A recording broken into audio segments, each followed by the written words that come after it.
All right, so now we're going to move on to our next segment. We're each going to give 3 guys who are still free agents, where we think they fit, why. So my first guy is Trevor Story. He has some suitors: the Phillies, Cubs, Yankees, the Angels. So I think that the New York Yankees will be signing him when the lockout ends. He had a bit of a down 2021. He had around an 800 OPS. But the Yankees, they're desperate. They need a shortstop. Gleyber Torres, as we know as Yankees fans, he's very bad. Not the answer. But not the Not answer fun to watch. at shortstop. Pretty bad offensive season last year too. Gio Urshela is currently Slau's current shortstop, but he's not really a natural shortstop. He's more of a third baseman.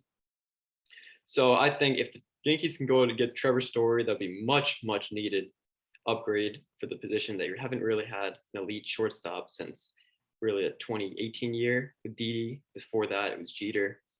Only little concern there is he does have a concern with his throwing arm. Some people believe that he might need Tommy John, but that's just speculation. So I predict he goes to Yankees, 4 years, $105 million. Will, give me your pick. That's an excellent pick there, Andrew. I think Trevor Story is the best option for the Yankees. He's the most athletic shortstop, in my opinion, left on the board. But now for my first guy, I got Nick Castellanos. Now, he was selected to his first All-Star game last season. He also won his first Silver Slugger. He had a 3.2 WAR, 34 home runs, and 100 RBIs. It's a great power bat. He has very good contact abilities. And he's entering a very good age to be a free agent at the age of 29. Now, some suitors. I got the Chicago White Sox, the Miami Marlins, both teams that really need outfield depth, and they could really use some bats, especially the White Sox, really trying to lock down as being one of maybe the best team in the American League. But where I think that Castellanos fits the best and where he is going to end up, that's the Philadelphia Phillies. Now, he takes a tremendous pressure off of first baseman Rhys Hoskins, catcher JT Realmuto, and outfielder, former National League MVP 2021, Bryce Harper, as the main run generators. That really, he really adds another bat into that lineup. 4 bats like that is a lot better than 3. Even though it's just one number, it means a whole lot more. And he could really benefit from the dimensions at Citizens Bank Park, being that left field is a lot shorter than most places in Major League Baseball. And he's the spark on offense. He's not the best defender, so he's the spark on offense that the Phillies need to propel, to move, to make some kind of movement in the National League East, because that is a tough division, maybe one of the best in baseball. So my prediction for Castellanos, 5 years, $85 million, player option for the 6th. Well, I like that pick. The Phillies obviously need a little upgrade on offense, to compete with the Braves and the Mets. I think the Mets are probably the favorite to win that division. Phillies definitely need to go and make some moves. And getting Castellanos, that would be a huge one. So my next pick is Chris Bryant, third baseman and outfielder. Pretty much put him everywhere: third base, first base, left, center, right. He has some suitors: the Mets, Giants, Phillies, Blue Jays. Where I think that he's going to go, the Seattle Mariners. He had an 835 OPS last year with 25 homers. Pretty solid year for the Giants and the Cubs. Obviously, the Cubs had the fire sale trade deadline, got rid of everyone: Rizzo, Baez, Bryant. The Mariners, I think he's a great fit for them. They fell 1 game short of making the playoffs first time since they had that 114-win season. So close. Their payroll, if they're willing to spend the money, it's only around $70 million, so they have the money to afford him. They had one of the worst offenses in the league last year. For the third base situation, which is where his primary position is, Kyle Seager retired, and their current third baseman is Abraham Toro, and he's a below average hitter. So I think Chris Bryant to the Mariners, 5 years, $120 million. Book it. I like that. I really do like that, Andrew. He's also very versatile. He could play the outfield. He could play first. It's a bat that the Mariners desperately need. Even though they do have a strong lineup, they could always add another option in there. So for my second guy, I got Carlos Correa, shortstop for the Houston Astros, 2015 American League Rookie of the Year, 2-time All-Star, 1-time Gold Glover, and 1-time Platinum Glover, which came back in 2021. He also won the 2017 World Series with the Astros, and he had a very impressive season this year, probably his best season. A 7.2 WAR, that's really, really good. 26 home runs, 92 RBIs. He finished 5th in AL MVP voting, and he is easily a top 5, maybe even a top 3 shortstop in baseball. It's very crazy that he is still on the market. Obviously, we have the lockout, so he probably would have been signed by now. But still, having a name like this on the market at this point in the year it's wild. It's very wild, and he's very young. He's even younger than Castellanos. He's only 27 years old, so expect a long contract for wherever he ends up. Now, for some potential fits, I got the Yankees on there. Now, with the Yankees, they really need a shortstop, but if they go out and get a Correa, they're going to block prospects as Wald Peraza and Anthony Volpe, and these guys are types of guys the Yankees have been developing to see which one is going to be the franchise shortstop. So I don't know if he'll end up with the Yankees. Yankees could definitely use him, but kind of a question mark there. Second team I got as a suitor is the Chicago Cubs. Now the Cubs can really use some guy to build their franchise around after, as you said, Andrew, that fire sale they had at the deadline. I think he'd be a good guy to have to build around a team, especially with how young he is. But I don't think he ends up in Chicago. Where I think he goes, the Seattle Mariners. Another team that they could really use a superstar bat. Like I said, with the Cubs, he would also be a guy that the Mariners can build around when you got guys like Jared Kelnick and Julio Rodriguez coming up. You think of those guys that you may potentially think about building around. But the Mariners, they made a statement last year. They won 90 games. It's go time now. They're firing on all cylinders. They went out and they got Robbie Ray. They traded for Adam Frazier. They're ready to go. So adding someone who is as established as Carlos Correa could really make a significant impact on a team like the Seattle Mariners in the lineup and in the defensive alignment as well. As I noted, he was the Platinum Glove winner in the 2021 season and really strengthened an already pretty good defense for the Seattle Mariners. And in my opinion, bringing Carlos Correa to the Mariners can very likely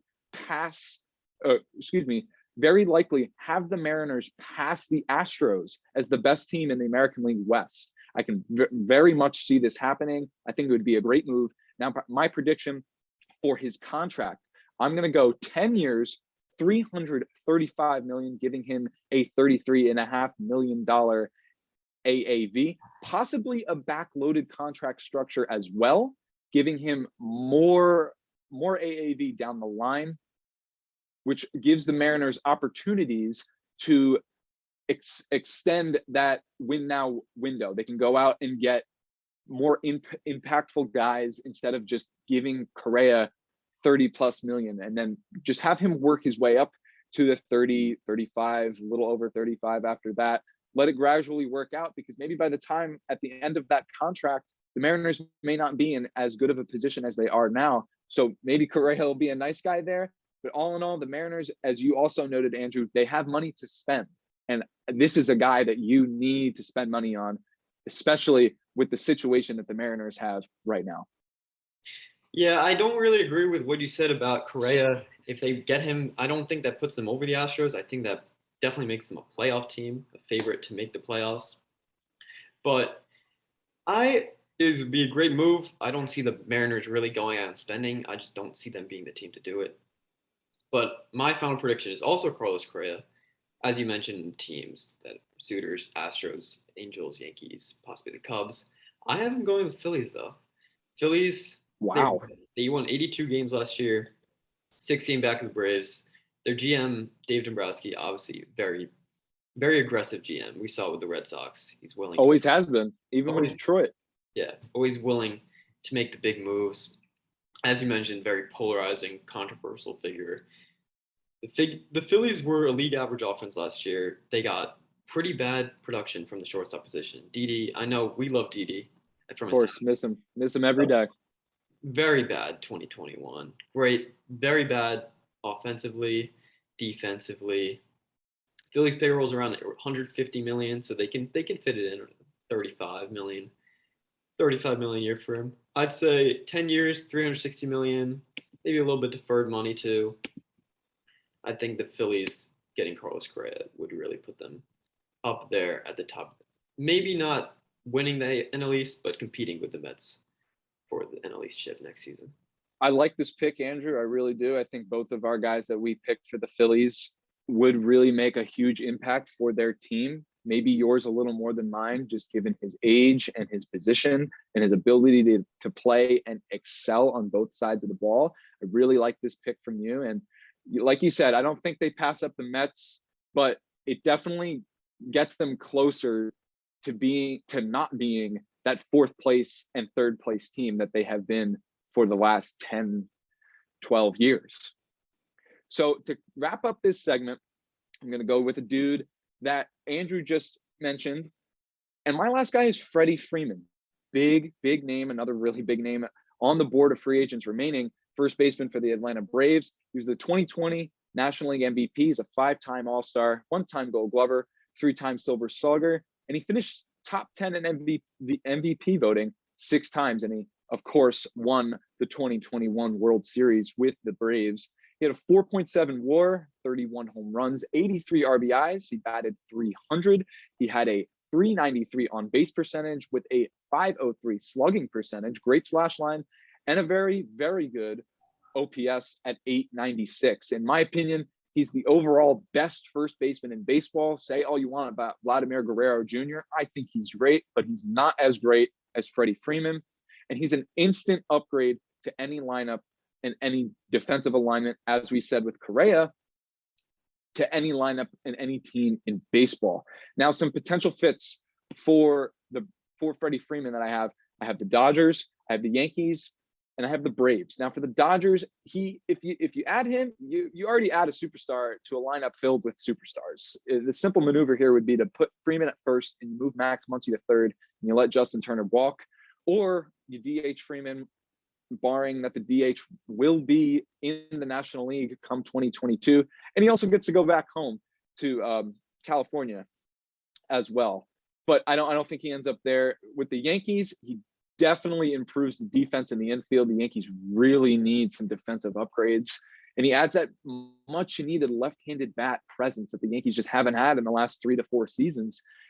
And not only power, but he adds contact too. The Yankees need some contact guys. It's been a narrative for the Yankees for the last few seasons as well. And the Yankees, I feel like they could negotiate a contract with less years, but higher AAV. Definitely be a little tougher for Freeman to agree to something like that, especially with him having a young family. So I don't think the Yankees are the best option here. And Andrew, I think you're going to agree with me. Well, you're not going to agree with me because you picked another team, but I have him going back home to the Braves. Why are we having this discussion? Freddie Freeman should be a Brave for life.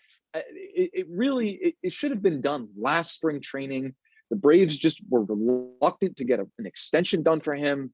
They ended up winning the World Series, but now they may be paying the cost of losing their franchise player. You got to keep a guy around who has built his resume enough to where he has become that franchise player. He has stuck around. He was there for the tail end of the Chipper days. He sat behind him and he watched Chipper ride out into the sunset. And then when it was time, he took over as the man of this team. It's just a face that they need to keep in this franchise, not just to cut it off now after you won a World Series for the first time in 26 years. This is a guy you have to keep around, and it's just not a debate. So, and in terms of prediction, I think the Braves really need to pony up. They really, really put the bar low in terms of offers for Freddie Freeman. I think to get him back to Atlanta, you go 6 years and you go $208 million. That'll give him a 34.6 average annual value. I completely agree.